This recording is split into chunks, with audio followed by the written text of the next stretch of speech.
Maharashtra child development labour welfare Mumbai Thane यांच्या वतीने शाळकरी मुलांकरिता शैक्षणिक साहित्यांचं वाटप करण्यात आलं. या वेलफेअरच्या वतीने एका विशेष सामाजिक उपक्रमाचं आयोजन करण्यात आलं होतं.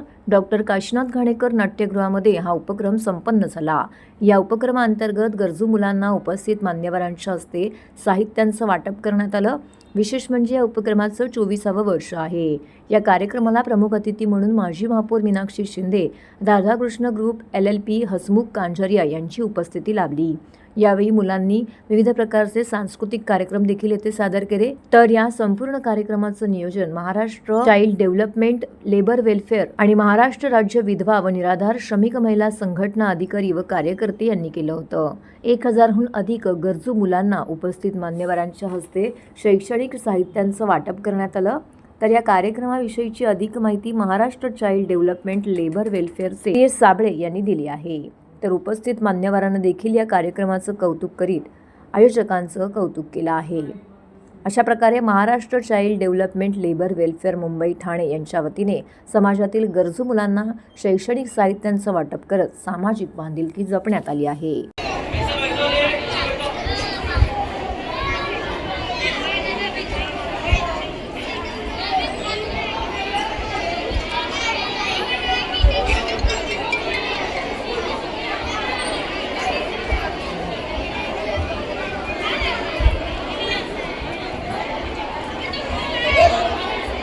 महाराष्ट्र चाइल्ड वेलफेअर असोसिएशनतर्फे गेली 24 वर्ष सातत्याने ह्या कार्यक्रमाचं आयोजन होतं आणि जी गरजू मुलं आहेत त्यांच्यापर्यंत पोचतात हे लोक आणि साहित्य वाटप करतात.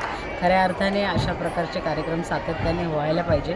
म्हणजे ग्रामीण भागातले विद्यार्थी आहेत त्यांना शैक्षणिक साहित्याची अत्यंत गरज असते आणि तेच लक्षात घेऊन हे अशा प्रकारचे गेली 24 वर्ष कार्यक्रम करतायत. तर माझ्याकडून त्यांना खूप साऱ्या शुभेच्छा. महाराष्ट्र चाइल्ड डेव्हलप लेबर वेलफेअरच्या वतीनं ठाणे, रायगड, नवी मुंबई, मुंबई आणि पालघर जिल्हा या 5 ते 6 जिल्ह्यासाठी गेल्या 24 वर्षापासून सामाजिक, सांस्कृतिक आणि शैक्षणिक साहित्य मोफत वाटपाचा कार्यक्रम आम्ही डॉक्टर काशीनाथ घाणेकरमध्ये दरवर्षी करत असतो. आणि या कार्यक्रमाला जवळजवळ 4 ते 5 महिने हा कार्यक्रम आमचा लॉन्च होत असतो. यामध्ये आम्ही सर्वेक्षण करतो, निरीक्षण करतो की ज्या विभागात गरीब, गरजू, लावारिस, बालमजूर आणि अनाथ मुलं आहेत अशा बालशिक्षण सुधार केंद्राची नेमणूक करतो आणि त्यामधून अगदी ज्यांचं उत्पादन कमी आहे की ज्यांना आईवडील नाही किंवा ज्यांना कोणी नाही अशा बालकांची आम्ही नेमणूक करून या कार्यक्रमासाठी त्यांना आमंत्रित करतो आणि त्यांना शैक्षणिक साहित्याचं मोफत वाटप करतो. खरं तर आम्हाला या सर्व गोष्टीची प्रेरणा अणुताई वाघ, ताराताई मोडक, गिजूबाई बंदेका आणि आमचे गुरुवर्य जे आहेत वगैरे जे आम्हाला त्यांनी अशा प्रकारे सोशल वर्किंगचं लॉजिक दिलं आणि त्या सोशल वर्किंगच्या लॉजिकनुसार आम्ही गेल्या अनेक वर्षापासून हे काम करत आहोत. यामध्ये सरकार आणि सेंट्रल गव्हर्नमेंट फार कमी प्रमाणात आम्हाला सहकार्य करतं. तरी परंतु इकडचं तिकडं सगळ्या काही गोष्टी करून आम्ही हा कार्यक्रम अतिशय व्यवस्थितरित्या चांगल्या प्रकारे पार पडतो. आणि या ठिकाणी आमच्या सन्माननीय ठाणे महानगरपालिकेच्या माजी महापौर माननीय मीनाक्षी ताई आम्हाला सतत या कार्यक्रमासाठी सदैव सहकार्य करतात. त्याबद्दल मी या कार्यक्रमात त्यांचं भरभरून वगैरे कौतुक करून वगैरे आभार मानतो.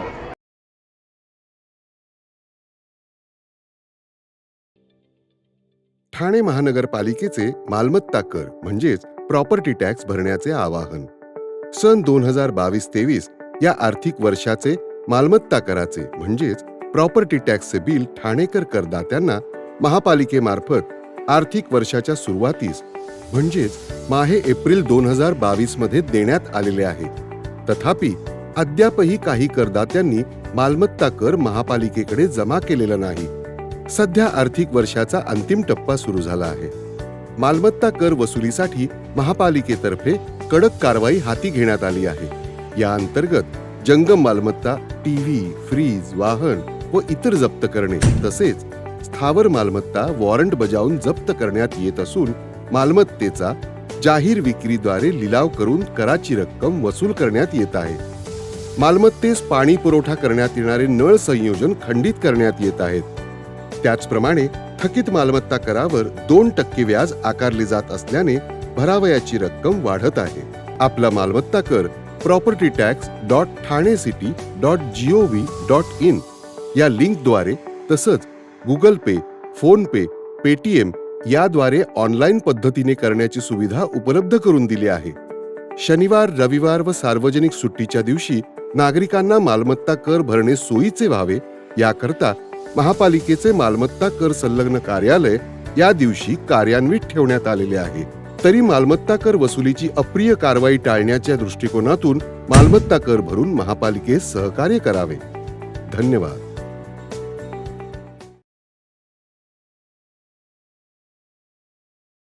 महाराष्ट्र राज्य मार्ग परिवहन मंडळाने एसटीच्या दरामध्ये तब्बल 14.95% भाडेवाढ लागू केल्याने राज्यभरात संताप व्यक्त केला जातोय.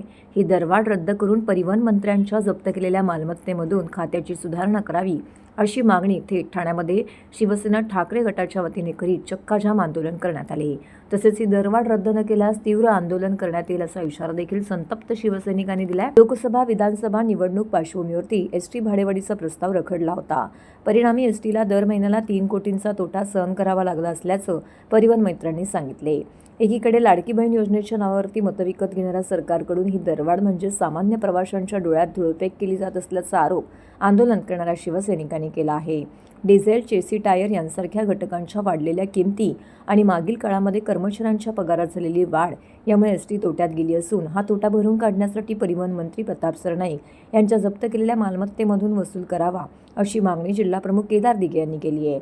यावेळी संपर्क प्रमुख नरेश मणेरा, जिल्हाप्रमुख केदार दिघे, महिला जिल्हा संघटक रेखा खोपकर, संजय तरे, उपजिल्हा प्रमुख कृष्णकुमार कोळी, सुनील पाटील, शहर प्रमुख प्रदीप शिंदे, उपशहर प्रमुख वासुदेव भोईर, सचिन चव्हाण, प्रदीप शेडगे, वसंत गवाळे, वासुदेव भोईर, प्रवक्ते अनिश गाडवे, संजय दळवी यांसह अनेक महिला पदाधिकारी मोठ्या संख्येने येथे उपस्थित होत्या. अरे उद्धव साहेब आगे बढ़ो, हम तुम्हारे साथ हैं. जय भवानी, जय शिवाजी, जय भवानी, जय शिवाजी, जय शिवाजी, जय भवानी, जय शिवाजी, जय भवानी. अरे या फेक सरकारचं करायचं काय? खाली डोकं वर पाय. की सरकारच्या अनेक योजना या फसव्या आहेत. लाडक्या बहीण म्हणून लाडक्या बहिणींना आता निवडणुकीनंतर फसवायला लागले. 30 लाख ज्या काय त्यांच्या फॉर्म्स भरून आलेले ते बाद केले गेले वेगवेगळी कारणं देऊन. आता काय नाही तर तुम्ही एस टीच्या बाबतीतली जी काय दरवाढ केलेली आहे त्यांचं म्हणणं आहे की आम्ही गेल्या 3 वर्षात 5 वर्षात केलं नाही म्हणून आम्ही केलं. आपण बघू शकाल की इकडे लोकांचे पगार होत नाही आहेत. बसची अवस्था जर का बघितलं तर चढावं असं वाटत नाही. गोरगरीब जनता ज्याच्यामधनं या लालपरीच्या भरोश्यावरती आपल्या गावा खेडेपाड्यापर्यंत पोचते, दैनंदिन दिवसामध्ये तिथनं प्रवास करते, त्याची अवस्था तुम्ही जर का बघितलं तर त्याच्यामध्ये जावंसं वाटणार नाही.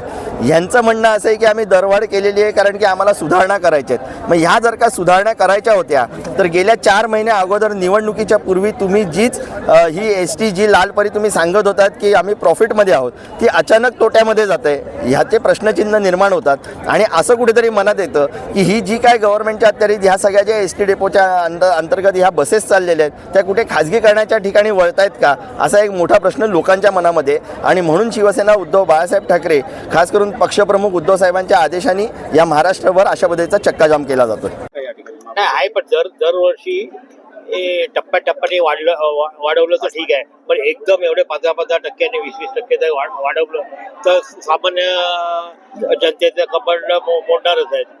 प्रताप सरनाईक साहेबांनी पहिल्या त्याच्यामध्ये सांगितलं की माझ्या अध्यक्षतेखाली ती मिटिंग झाली, त्याच्यामध्ये 14.95% ही वाढ झाली आणि ते वाढ करणं अपेक्षित होते कारण एसटी तोट्यामध्ये चालले. आणि जेव्हा आमच्या पक्षातर्फे ज्या सर्वकडे आंदोलन घ्यायचं जेव्हा ठरलं तेव्हा त्यांनी घुमजाव केला का हे मला काय माहितीच नव्हतं. तर अशी दुटप्पी भूमिका घेणं हे योग्य नाही आहे. आपण लोकांना जर करवाढ करतो तर लोकांना आपण सुविधा काय देतो, बसेसच्या कंडिशन कशा आहेत ह्या सुद्धा आपण बघितल्या पाहिजे. आग्राची स्थिती कशी आहे हे सुद्धा आपण पाहिले पाहिजे. आणि लोकांना जर चांगल्या सुविधा दिल्या तर लोक पैसे द्यायला मागे पुढे पाहणार नाही. आज एस टीने जी 15% भाडेवाढ केलेली आहे त्याच्या विरोधात आम्ही आंदोलन छेडलेलं आहे. कारण ही महाराष्ट्रातली जनता ही पूर्ण त्रासून गेलेली आहे. इलेक्शनच्या अगोदर यांनी एवढे गाजर दाखवले, लाडक्या बहिणींना 1500 रुपये, सगळ्या सरसकट बहिणींना 3 महिने हप्ता दिला, त्याच्यानंतर आता सांगितलं की फक्त ज्यांच्याकडे फ्रीज आहे, टी व्ही आहे त्यांना आम्ही काढण्यात येणार. 45 वर्षाच्या वयावरील लाडक्या बहिणींना आम्ही देणार नाही. त्याचप्रमाणे लालपरीमध्ये जे सामान्य लोक प्रवास करतात, महिलांना ज्येष्ठ नागरिकांना मोफत प्रवास आहे, तेव्हा यांची एस टी लॉसमध्ये नव्हती. इलेक्शन संपतात यांचा एस टी यांनी वाढवलेला आहे. आज सगळ्याच बाबतीत सामान्य नागरिक कंटाळून गेलेला आहे. गॅस वाढ असेल, इंधन वाढ असेल, भाजीपाला असेल, सगळ्या तेलावरील भाव असतील की सामान्य लोक आपल्या तुटपुंजा पगारात हे करूच शकत नाही. आणि जी एस टी आहे, जी सामान्य लोक प्रत्येक याच्यासाठी वापरत आहेत, एवढी भाडेवाढ केल्यावर त्यांना हे कुठे जाणं येणं देखील अशक्य होऊन जाईल. शिवसेना शाखा जयभवानी नगर वागळे इस्टेट यांच्या वतीने माजी नगरसेवक वागळे विभाग प्रमुख एकनाथ भोईर, माजी नगरसेविका एकता एकनाथ भोईर, युवा सेना लोकसभा उपाध्यक्ष यज्ञेश भोईर यांच्या पुढाकाराने धर्मवीर आनंद दिघे यांच्या जयंतीनिमित्त रक्तदान शिबिर व प्रभागातील खेळाडूंना क्रिकेट साहित्याचे वाटप करण्यात आले. उपमुख्यमंत्री एकनाथ शिंदे, खासदार डॉक्टर श्रीकांत शिंदे व खासदार नरेश म्हस्के यांच्या मार्गदर्शनाखाली स्वर्गीय धर्मवीर आनंद दिघे यांच्या प्रेरणेने दरवर्षी कोणताही खंड न पडता गेली 40 वर्षे या रक्तदान व मुलांना क्रिकेट साहित्य वाटप कार्यक्रमाचं आयोजन विभाग प्रमुख एकनाथ भोईर व नगरसेविका एकता भोईर, यज्ञेश भोईर यांच्या वतीने केलं जात आहे. धर्मवीर आनंद दिघे यांच्या जयंतीनिमित्त हा कार्यक्रम येथे आयोजित करण्यात आला होता. तर रक्तदान शिबिराचं उद्घाटन शिवसेना उपजिल्हा प्रमुख रमेश वैती यांच्या हस्ते करण्यात आले. यावेळी माजी नगरसेवक जयेश वैती इत्यादींसह शिवसेनेचे पदाधिकारी, कार्यकर्ते व स्थानिक नागरिक मोठ्या संख्येने उपस्थित होते. या रक्तदान शिबिरामध्ये मोठ्या संख्येने रक्तदात्यांनी रक्तदान केलं. यावेळी उपस्थित मान्यवरांच्या हस्ते 250 क्रिकेट संघांना साहित्यांचं वाटप करण्यात आलं. तर हा कार्यक्रम यशस्वी करण्यासाठी उपविभाग प्रमुख बालाजी कांबळे, कृष्णप्रकाश तिवारी, राजेंद्र देसाई, जनार्दन डांगे, हनुमंत पवार, रामकृपाल त्रिपाठी, शहाजी मोहिते, शिवाजी काजगुंडे, दत्ता हजारे, लालाजी यादव, कृष्णकुमार सोडारी, दीपक तुषांबर, अशोक चव्हाण, संतोष जाधव, संदीप म्हाडसे, कुलदीप तिवारी, दत्ताराम कुलकर्णी, लक्ष्मण तनपुरे, विजय शिंदे, रमेश डांगरे, शाखा प्रमुख संजय जाधव, पंढरीनाथ साळुंखे, अशोक लादे, शिवाजी लाड, ज्ञानदेव गुरव, संभाजी कुऱ्हाडे, दीपक निकम, सुरेश मोरे, पांडुरंग कदम, भारत अवताडे, गणेश करात, मनोज साळवी, विलास राऊत, राजेश वाणे, दीपक चव्हाण, अंकुश तामकडे, संतोष म्हस्के, सुभाष थोरात, नारायण एगडे, शंकर शेळके, रमेश गावडे, सचिन कापडी इत्यादींसह गटप्रमुख, युवा सैनिक, महिला आघाडी व समस्त शिवसैनिक यांनी परिश्रम घेतले. गुरुवर्य धर्मवीर आनंद दिघे साहेब यांना अभिप्रेत असलेले कार्यक्रम, विशेष करून रक्तदान शिबिर, मुलांना क्रिकेटचं साहित्य वाटप, हा दिघे साहेबांच्या अगदी जिव्हाळ्याचे विषय होते. आणि म्हणून त्यांच्या 39व्या वाढदिवसानिमित्त शिवसेना शाखा जय भवानी नगर यांच्या माध्यमातून आम्ही हे उपक्रम सुरू केलेले आहेत. या उपक्रमांसाठी वेळोवेळी महाराष्ट्र राज्याचे उपमुख्यमंत्री, आदरणीय शिवसेनेचे मुख्य नेते यांचं आम्हाला मार्गदर्शन लाभलेलं आहे. त्याचबरोबर आमचे माजी विभाग प्रमुख देवीदास चालके साहेब हे सुद्धा वेळोवेळी या कार्यक्रमाला त्या मार्गदर्शन केलेलं आहे. आणि धर्मवीर आनंद दिघे साहेबांना हे अभिप्रेत असलेले उपक्रम आज 39व्या वाढदिवसाला सुरू केलेले आहे. आज कमीत कमी 40 वर्ष झाली तरी हे उपक्रम आपले सातत्याने सुरू आहे. आणि तुमच्या माहितीसाठी सांगतो, जय भवानी शिवसेना शाखा जय भवानी नगर यांनी हा सुरू केलेला उपक्रम आहे. गेले 40 वर्ष खंड न पडता हा उपक्रम चालू आहे.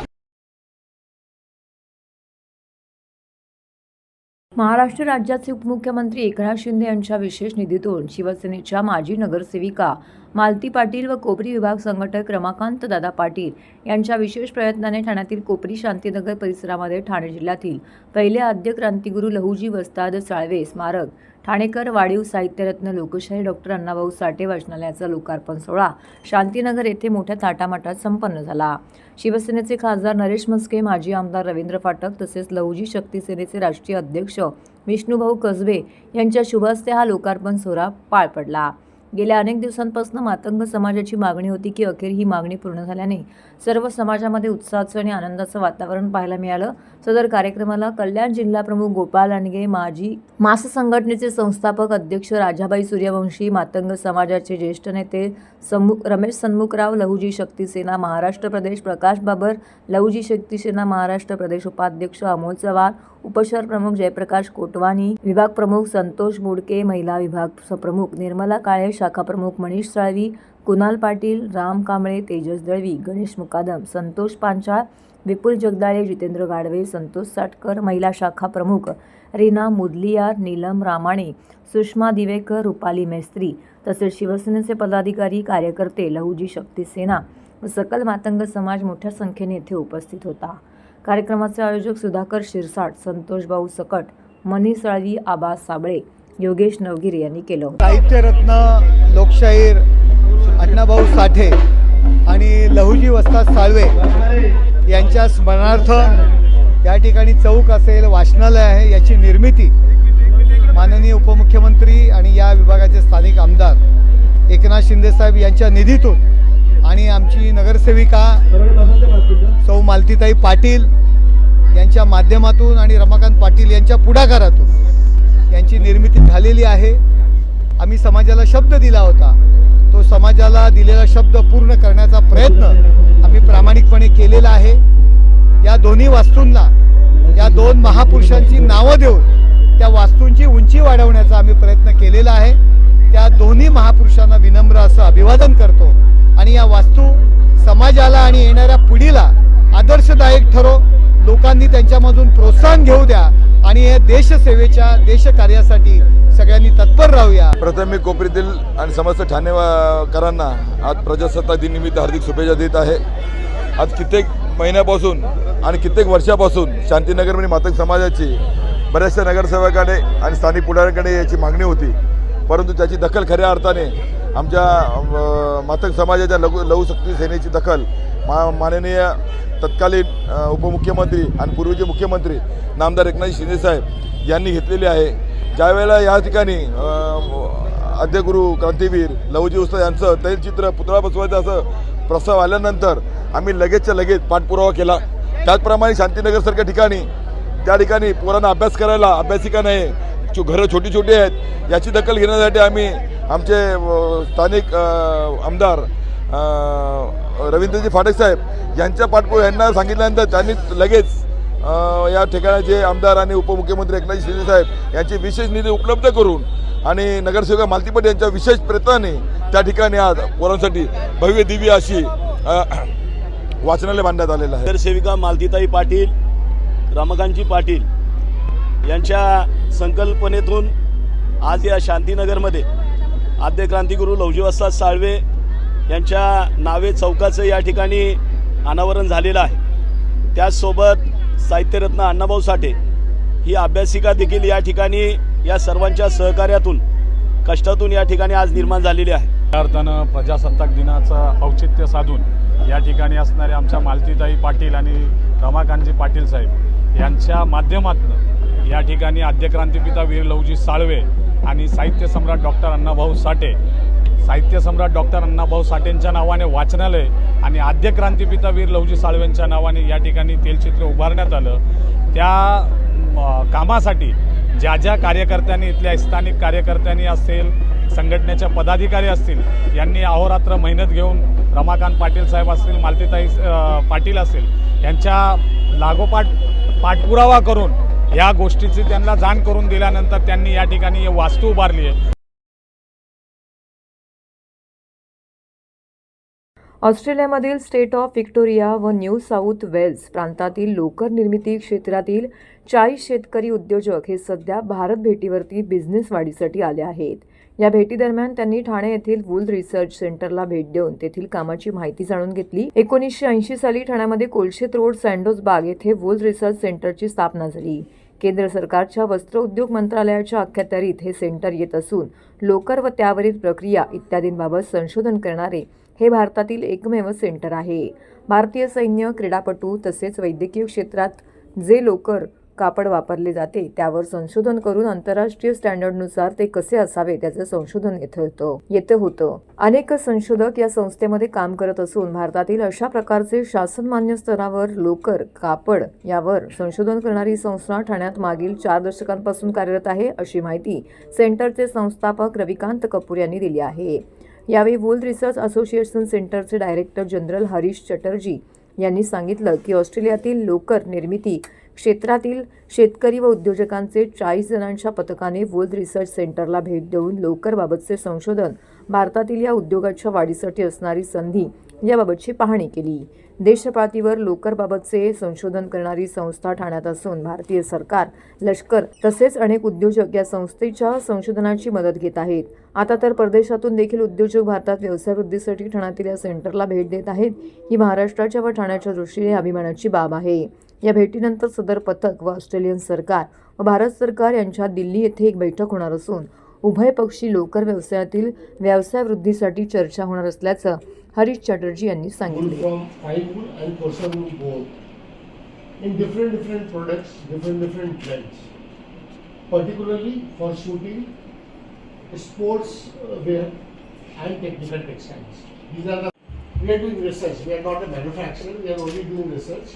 And we are giving our technology to commercially set up units. This organization is supported by Government of India and a federation. The federation consists of all wool manufacturing units. So like Mr. Kapoor sitting here, he is one of the person who is having a big mill. It's a family business for him. Ravi Kapoor, the Chairman Emeritus of Wool Research Association. My relationship with this institute goes back to the 1980s. In 1983, I was appointed as the president of this organization. I was the youngest. The organization is right from 1965. It started off in the VJTI in Matunga. And then it shifted its site to Sasmira. And after that, it came to Thana, where in 1980 we found our own home. This land was purchased in 1970s by the then mill owners. Bombay had a very thriving and a very strong wool industry. There were more than 21 mills in this region. Today we are just down to 1 mill. It has been the loss for Maharashtra, and because of evolution and time, the mill started dispersing to other states. We would still like Maharashtra to again become strong. They have done in Amravati. Our institute, Wool Research Association, is actually a joint venture between the Government of India and the wool industry. Way back in 1965 with the Council of Scientific and Industrial Research, and later on it moved under the Department of Science and Technology, and later still we became a part of the Ministry of Textiles as grantees and also part of the Textile Research Associations in India. आज का programme बहुत अच्छे से संपन्न हो गया, और जो farmers आए थे, वूल के जो ग्रोवर्स आए थे, उन्होंने बहुत अप्रिशिएट किया. उन्होंने इतना बड़ा सेटअप देख के और सारा कुछ देख के उनकी आंखें चौंधिया गई. उन्होंने सोचा कि भारतवर्ष में एक इतना बड़ा काम हो रहा है, इतना बड़ा रिसर्च हो रहा है, यह उन्हें पता नहीं था. इसका अब हमारे देश के साथ बहुत अच्छा इसका फ़ायदा मिलेगा. 31 तारीख को ऑस्ट्रेलियन काउंसिलेट में इनके साथ एक हम लोग का नेटवर्किंग मीटिंग एंड डिनर है शाम के समय, जिसमें और डिस्कशंस होंगे, जिसमें मिनिस्टर्स, ऑस्ट्रेलिया के मिनिस्टर्स और ऑस्ट्रेलिया के काउंसिलेट के बड़े बड़े पदाधिकारी रहेंगे, भारत सरकार की तरफ से कुछ लोग रहेंगे, और हम सब मिलके इसको और प्रमोट करने की कोशिश करेंगे. आप सबके सहयोग के लिए मैं सब बहुत बहुत आभारी हूँ. धन्यवाद.